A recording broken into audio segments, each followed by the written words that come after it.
Bíblia diz assim, em Gênesis 15, depois disso Abraão teve uma visão, e nela o Senhor lhe disse: Abraão, não tenha medo, eu o protegerei de todo perigo e lhe darei uma grande recompensa.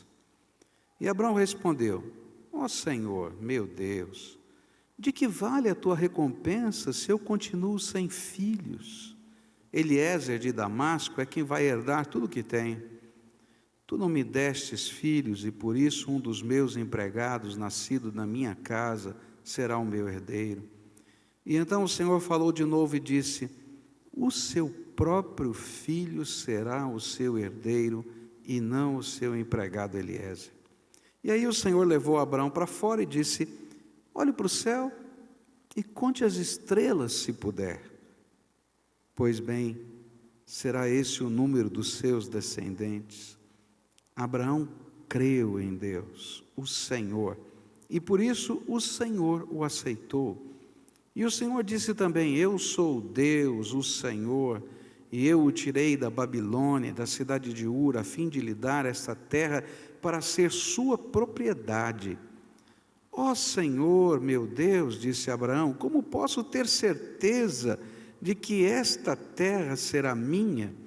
E o Senhor respondeu: traga para mim uma vaca, uma cabra, uma ovelha, todas de 3 anos, e também uma rolinha e um pombo. E Abraão levou esses animais para o Senhor, cortou-os pelo meio e colocou as metades uma em frente à outra em 2 fileiras, porém as aves ele não cortou. E então os urubus começaram a descer sobre os animais mortos, mas Abraão os enxotava. E quando começou a anoitecer, Abraão caiu num sono profundo, e de repente ficou com medo, e o pavor tomou conta dele.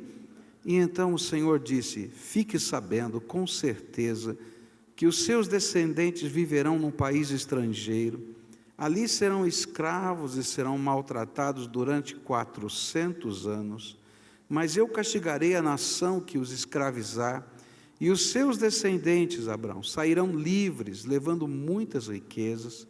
Você terá uma velhice abençoada, morrerá em paz, será sepultado, irá se reunir com os seus antepassados no mundo dos mortos, e depois de 4 gerações, os seus descendentes voltarão para cá, pois eu não expulsarei os amorreus até que eles se tornem tão maus que mereçam ser castigados. A noite caiu e veio a escuridão, e de repente apareceu um braseiro que soltava fumaça e uma tocha de fogo, e o braseiro e a tocha passaram pelo meio dos animais partidos.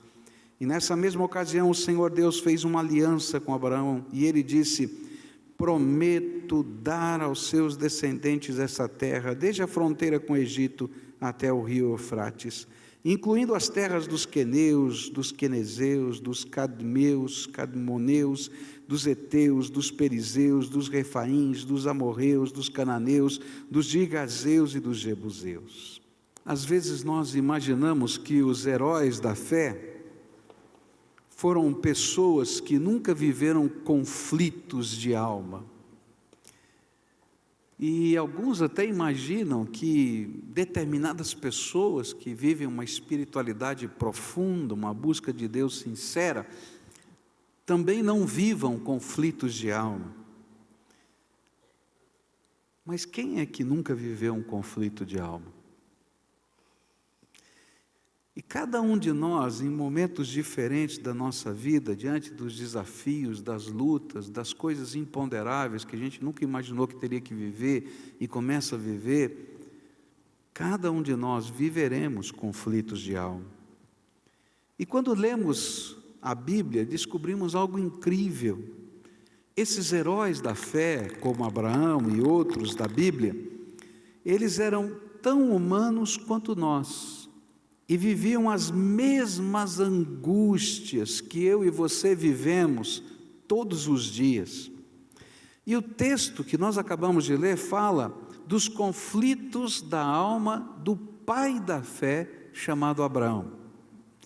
E é maravilhoso saber que o Espírito Santo preservou esse relato para que nós pudéssemos aprender com o pai da fé a enfrentar os conflitos da nossa própria alma.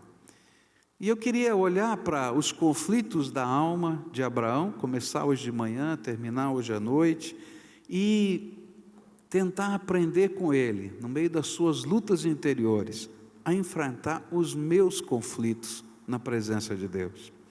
O primeiro conflito da alma de Abraão vai aparecer no verso 1 desse texto.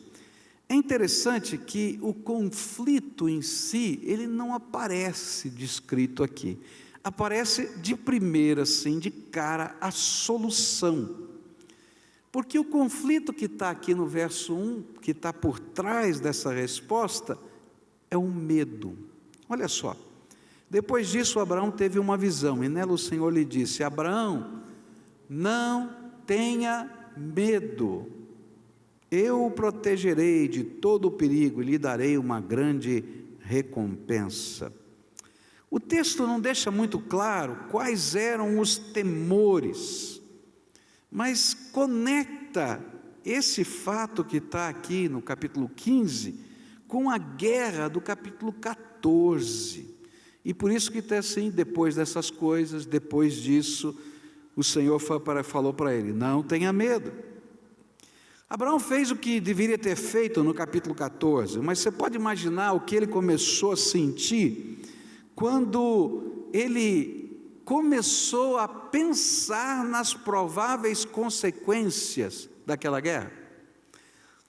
Tinha tido uma guerra onde 5 reis daquela região tinham sido invadidos por 4 reis, 4 nações distantes, que vinham para exigir o tributo que não tinha sido pago durante 2 anos, os impostos, porque eles eram vassalos daquele reino. Aqueles 5 reis resistiram àquele exército e perderam. Ló foi levado preso. Ló era sobrinho de Abraão. Uma pessoa tinha fugido e falado: olha, o seu sobrinho foi levado preso. Ele reúne todo o seu exército, 318 empregados que cuidavam dos rebanhos de Abraão, e ele então vai para salvar Ló. Alguns fazendeiros vizinhos se unem a ele nessa busca, nessa tentativa de resgate, e eles vencem os 4 reis, trazem de volta todo o povo, devolvem todo o patrimônio que tinha sido roubado e voltam para suas tendas no deserto. E eu fico imaginando que quando ele está lá na sua tenda de noite, porque isso vai acontecer à noite, ele diz assim: e agora, como é que vai ser esse negócio? E se esses reis se reorganizarem e voltarem? O povo que está na cidade tem os muros da cidade para protegê-los, mas eu moro em tendas no meio do deserto, não tem muro nenhum, e se no meio da noite eles fizeram uma emboscada, não vai sobrar nada, não vai sobrar ninguém. Eu imagino que ele ficou imaginando, pensando, vendo o que vai acontecer. A ansiedade dele começou a aumentar, como qualquer ser humano, e ele estava cheio de medo. É interessante que quem toma a iniciativa para dissipar o conflito da alma de Abraão não é Abraão, é Deus. Deus tem misericórdia do seu servo. Ele está acompanhando os pensamentos da noite, aqueles que a gente não fala para ninguém, a cabeça está andando a 1 milhão, e em meio daqueles pensamentos de uma noite insone, Deus lhe dá uma visão. E o autor sagrado faz questão de identificar, não apenas como um sonho, mas como uma palavra profética. E daqui em diante, em todo o Velho Testamento, e essa é a primeira vez, vai aparecer essa expressão: veio a palavra do Senhor. E toda vez que aparece essa expressão, veio a palavra do Senhor, vem uma palavra profética. E ainda vai dizer: veio a palavra do Senhor a Abraão numa visão. Uma expressão típica dos profetas do Antigo Testamento e que aparece pela primeira vez aqui. E aí Deus então começa a trabalhar o coração de Abraão. E ele faz 3 coisas para trabalhar o coração de Abraão.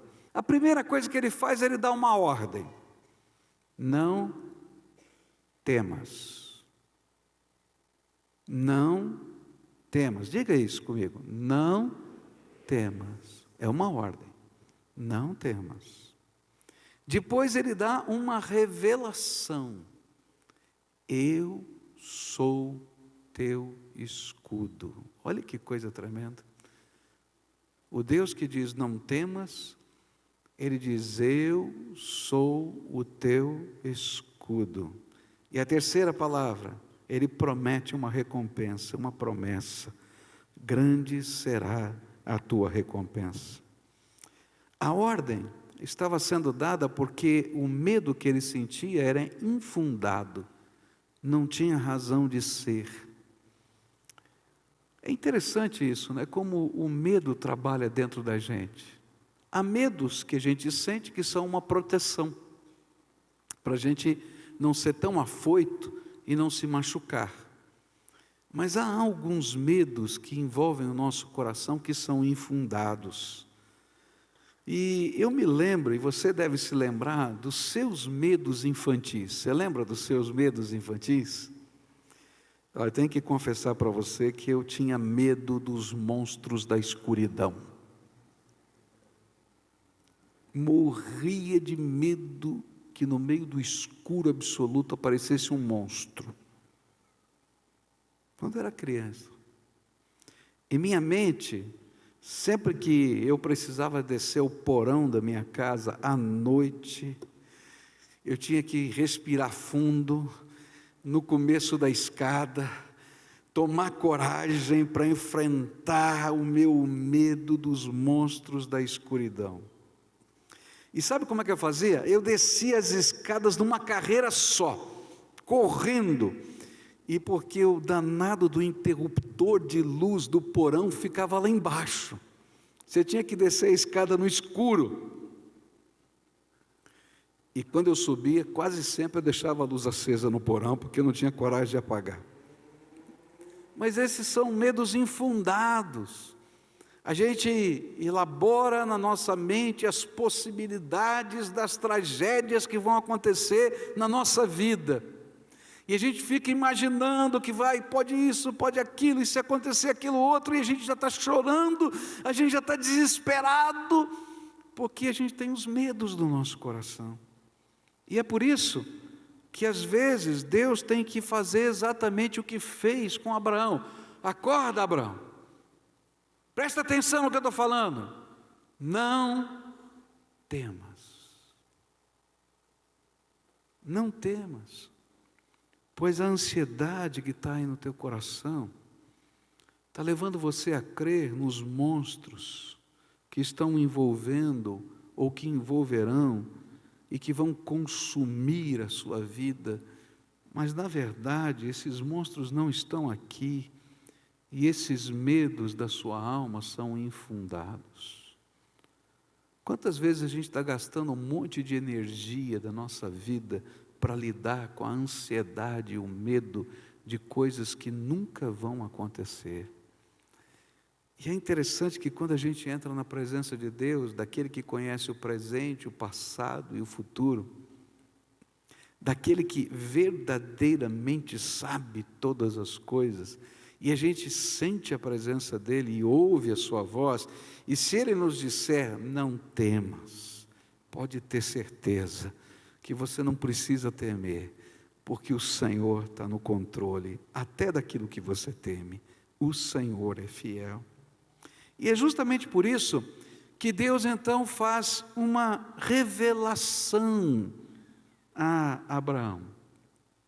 Eu imagino que Abraão estava pensando assim: a cidade tem muros, mas eu moro aqui no meio do deserto em tendas. Quando chegar um exército na cidade, eles vão ter que cercar os muros e vão gastar tempo para poder quebrá-los. E a gente pode ainda se preparar, mas se eles vierem de emboscada à noite, e Abraão estava nesse sentimento de angústia, E aí Deus vai lá direto no fundo do coração. E não apenas diz, não temas, mas ele fala, eu acho exatamente o que estava na cabeça de Abraão. Abraão, não tem muro, mas eu sou o teu escudo. Você tem algo maior do que um murinho de pedra, que um ariete pode derrubar, que uma torre pode transpor, que uma escada pode colocar os exércitos aí dentro, mas eu, o Todo-Poderoso, o Senhor dos Senhores, o Criador do céu e a terra, sou o teu escudo, sou a sua força, sou a sua proteção, sou eu quem lhe protege, sou eu quem lhe sustenta, sou eu quem lhe carrega no colo, sou eu que tenho um plano para a sua vida. Por isso você não precisa ter medo. E sabe, eu tenho preparado para você uma grande recompensa, oriunda, proveniente da minha graça. Isso me faz lembrar as palavras do profeta Jeremias, em Jeremias 29, versículo 11, palavras do Senhor num tempo de desesperança e angústia. O Senhor disse assim: só eu conheço os planos que tenho para vocês, prosperidade e não desgraça, e um futuro cheio de esperança. Sou eu, o Senhor, quem está falando. A grande lição que eu aprendo aqui é que, para enfrentar os medos da nossa alma, os monstros da nossa escuridão interior, o que mais nós necessitamos é sentir a presença do nosso Senhor e Salvador perto de nós. É ouvirmos a sua voz, as suas ordens, e relembrarmos que Ele tem um plano para a nossa vida. É isso que nos dá força e segurança. É interessante que não vai acontecer nada naquela noite. Ele não vai receber um exército para protegê-lo. Ele não vai ter barracas à prova de bala. Nem tinha isso naquele tempo.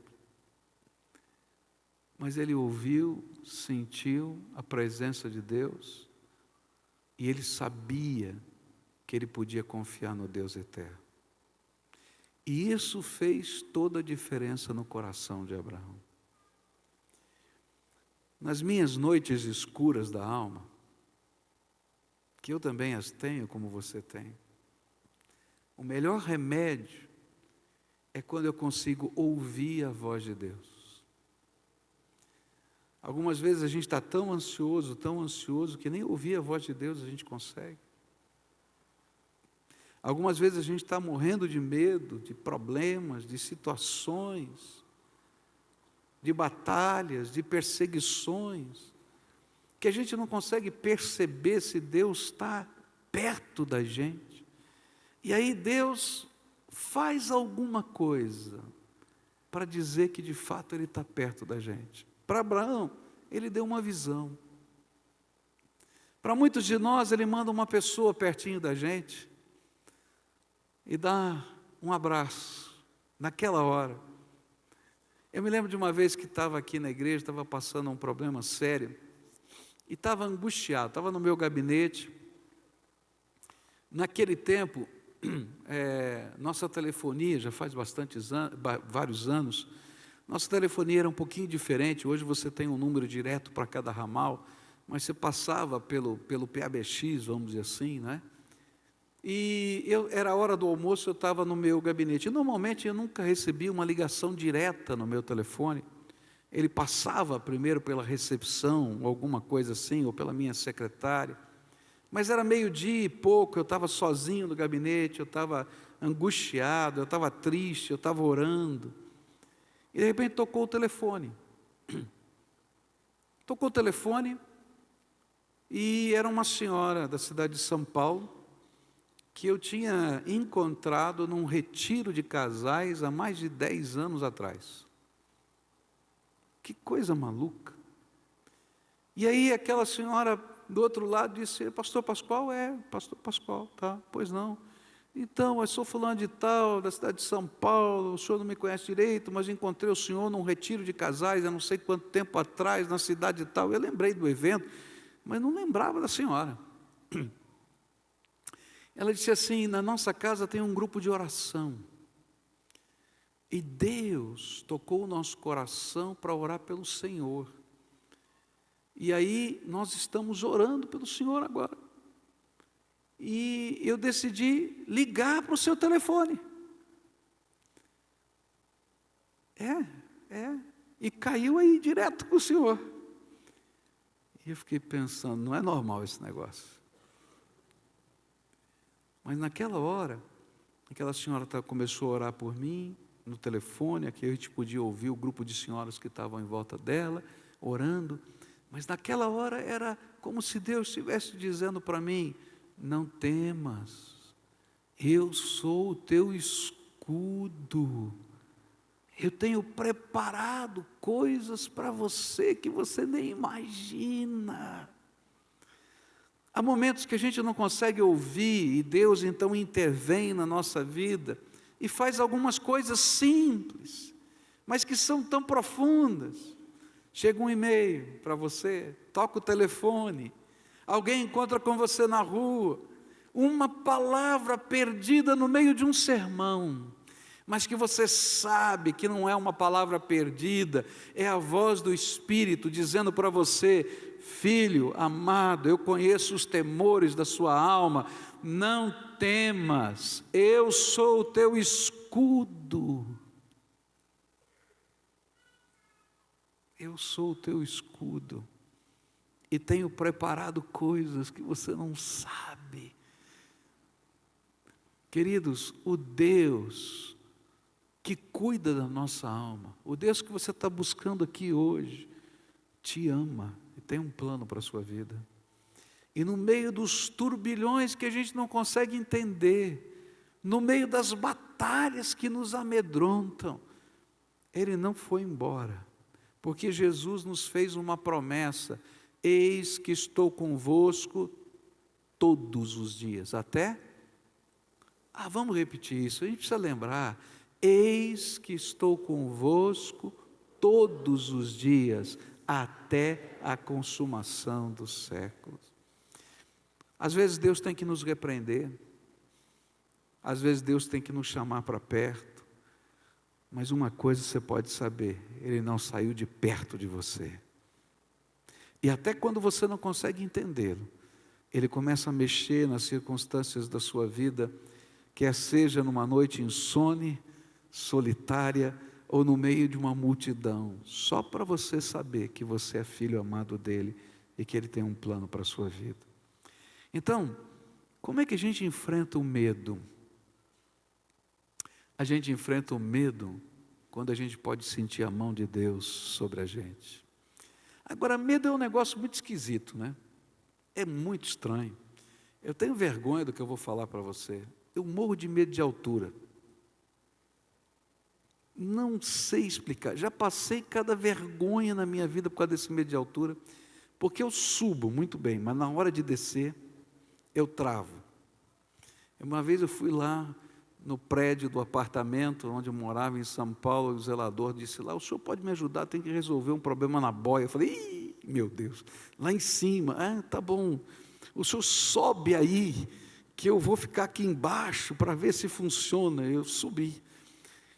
Depois era um negócio esquisito, tinha um buraco assim no chão, você sentava no buraco e tinha uma escadinha colada na parede. Eu fiquei sentado no buraco, quem disse que eu virava de costas para pegar a escada? E o homem disse: o senhor não vai descer? Eu disse: eu estou tentando. E aí ele teve que subir a escada, aí ele tampou o fundo do buraco, eu não enxergava mais o fundo, eu virei e fui embora. Coisa louca. E uma vez que eu fui ver uma obra aqui da igreja, e aí, da igreja aqui não, de uma congregação nossa, e o pastor estava super animado, uma obra no 3º andar, tinha uma pinguelinha, sei lá como é que chama aquilo, onde os caras pegavam aqueles carrinhos de pedreiro cheio de cimento e andavam com aquilo ia pulando assim. E eu subi, mas na hora de descer, eu olhava aquilo começava a balançar assim, eu disse, meu Deus, eu não vou. E olha que vergonha, o homem foi lá pela metade e disse, pastor, vamos embora. E eu disse, estou tentando. E aí ele voltou, deu uma mãozinha para mim assim, veio carregando, eu fui. Vai entender esse negócio. Mas sabe o que é tremendo? É que Deus sabe que o seu medo é paralisante. E que você não vai conseguir sair daquele lugar. E é por isso que a iniciativa é dele. E ele se revela para você e diz, não temas, não temas. Eu sou o teu escudo. E tenho preparado um galardão para você. Eu tenho coisas que você não imagina que eu ainda vou fazer. E nessa hora, a única coisa que nos dá segurança é quando a gente sente a mão de Deus, do Deus Todo-Poderoso, segurando na nossa mão. E a hora que a gente percebe a presença dEle, a revelação dEle, o toque, o telefone, o e-mail, aquela movimentação do Espírito, que pode ser tão natural para um, mas que para nós que estamos vivendo aquele momento, sabemos que é manifestação do Deus vivo. Naquela hora, a paz do Senhor que excede todo entendimento vem e guarda o nosso coração.